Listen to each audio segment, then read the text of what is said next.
Hello Gemini, Sun, Moon, Rising, and Venus Signs. Kamusta kayo?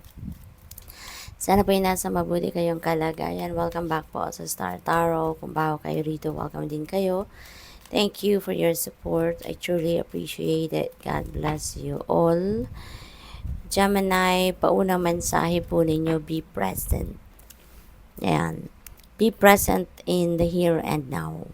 Okay? Huwag nating gamitin yung oras natin anymore doon sa kung ano yung tapos na.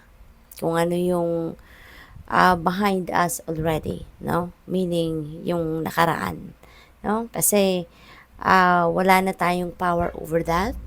Wala na tayong magagawa, no? Doon because it's done, it's over. Ang importante yung ngayon. Ang importante yung kung ano ang nangyayari sa present, 'di ba? Kaya kailangan natin na mag-ano tayo, mag-switch, no? Yung uh, yung attention natin sa kung ano ang meron tayo sa ngayon, okay? Or rather than past ang pagpukosin natin or yung kung ano ang parating because we don't even know as well kung ano ang paparating sa atin sa future, diba? We have share, be busy should still make, the busy bee should still make time for each flower. Ayan. So, Gemini, ang iba siguro sa inyo talagang you are very generous, no? At sa ngayon, your generosity will also be on display, no? Kasi maaaring merong mga tao na hihingi sa iyo ng tulong. Maybe some people are going to come towards you to ask for help. Yung ganon, ano? Kaya, yun ang maaaring mangyari rito. This could be sharing also, hindi lang yung resources ninyo, hindi lang pera, kundi time, energy ninyo, no? Maaaring yan din ang itutulong ninyo sa iba. We have rest and slow down. You don't have to solve everything today. Okay? Dahan-dahan lang. Kalma lang. Okay? Kasi hindi lahat. Hindi kailangan na gawin ninyong lahat sa ngayon. Hindi lahat kailangang i-solve, no? All at the same time. Kailangan din ninyo na magpahinga. Kailangan ninyo na mag-rest. Kailangan ninyo na kailangan ninyo na kailangan na mag-replenish ng lost energy ninyo, Gemini. Okay? So, what else? We have relax. Delight in powdered gold sunshine. Ayan. So, chill lang. Okay? Mag-relax kayo. Rest siguro. Napapagod na kayo. Maybe na-overwhelm kayo sa mga nangyayari or sa mga nagaganap, no? Sa buhay ninyo. Kaya, parang, ano mo yun, yung siguro iba sa inyo, feeling burnout, no? Pwedeng ganon ang nagaganap dito for some of you Gemini. Parang burnout kayo. Kaya, it is extremely important to take a rest and relax. Mag-replenish muna kayo ng lost energy ninyo. Okay? So, tignan natin kung ano pa yung ganap. Ano pa ang mga mensahe para sa'yo for today. Ayan, we have collaboration. And so, siguro mayroon kayong pakikipagtulungan with other people. Maybe this is working in a team, working for a project, you know, or kung ano man ang task na binigay sa'yo kung sa trabaho to.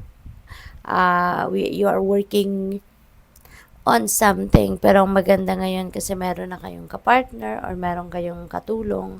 Kung personal man ito na endeavor ninyo, so siguro meron kayong makakasama din, makakatulong din, no? And it's really good then compared for working solo kung kayo yung nakikipag-collaborate kasi may kasabihan nga, 'di ba, na more than two heads are better than one, 'di ba?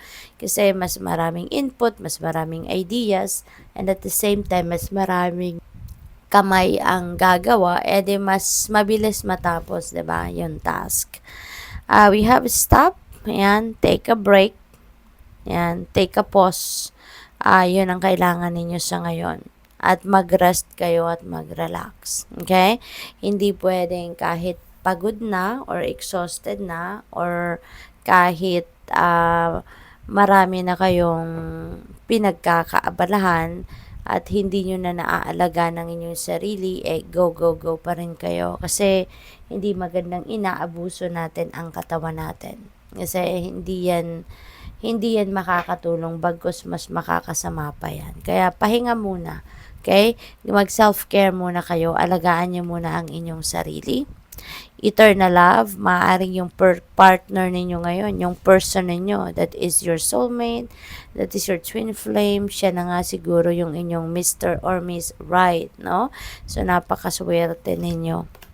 We have bully. Ayan. So, ang iba siguro sa inyo dito, Gemini, maaaring nabubuli kayo sa kung saan man, sa trabaho, sa eskwelahan, sa community ninyo. So, depende sa inyong sitwasyon, but maybe you are feeling embarrassed, you're the subject of chismis, or kung ano-ano pa man, no, na ginagawa ng ibang tao sa inyo. So, we are all given free will, so it's all up to you, no, on how you're going to navigate the situation.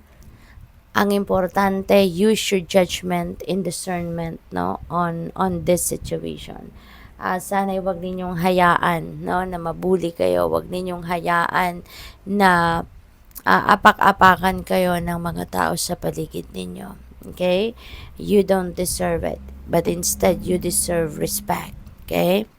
We have aid. Ayan. So, meron tutulong sa'yo. Kung ito man ang sitwasyon ninyo, someone is going to help you with that, overcome that situation, or for other reasons. No? Depende sa kung ano yung kailangan ninyo sa ngayon. Someone is going to help you. Okay? There are kind spirits dito ang tutulong sa inyo. We have marionette. Ayan. So, siguro talaga nasa sitwasyon ng iba sa inyo rito, Gemini, na, alam mo yun, your life is being run by other people. Siguro, sumusunod lang kayo sa kung kanino man. Siguro, hindi nga kayo din nakakapag-desisyon para sa sarili ninyo. Something like that, no? Kaya, mahirap, no, ang inyong sitwasyon. But, you know what? Pag muni-munihan ninyo itong inyong kalagayan, pag isipan ninyong mabuti yung inyong sitwasyon sa ngayon, alright? It's not good, 'di ba? Kung hahayaan ninyo na yung iba yung magdikta sa inyo, because this is your life, 'di ba? Kayo ang tanging nakakaalam din kung ano yung mabuti para sa iyo. So, hindi ang ibang tao, 'di ba? Kaya, use your own discernment and judgment, no, dito sa inyong sitwasyon. Maybe, it's about time na to change, no? And, ipakita nyo na yung kapangyarihan ninyo over yourself. So, good luck sa'yo. Thank you for watching. Love and light. Namaste.